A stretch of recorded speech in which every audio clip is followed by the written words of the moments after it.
আসসালামু আলাইকুম বন্ধুরা।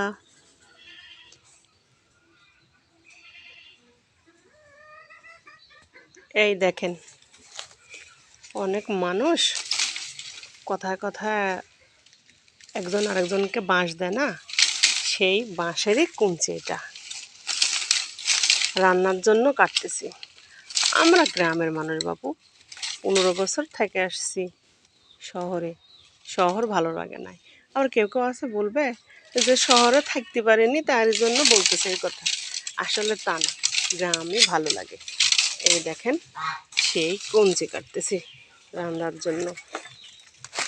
কিছু মানুষ আবার বলবে যে থাকতে পারে নাই, তার জন্য বলতেছে।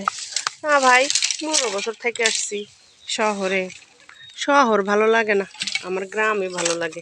এই দেখেন, আর রান্নার জন্য বসে বসে সেই মানুষের দেওয়া বাঁশ, সেই বাঁশেরই শাখা পোশাখা, যেটারে আমাদের দেশের ভাষায় বলে কঞ্চি। আপনাদের ভাষায় কে কি বলে বলবেন তো, আপনারা কি বলেন? এই দেখুন কাটতেছি, এই দেখেন। তাও এটা দিয়েই কঞ্চিগুলো কাটা হচ্ছে। দেখেন,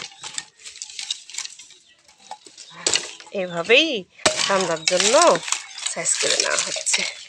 দেখেন, এভাবে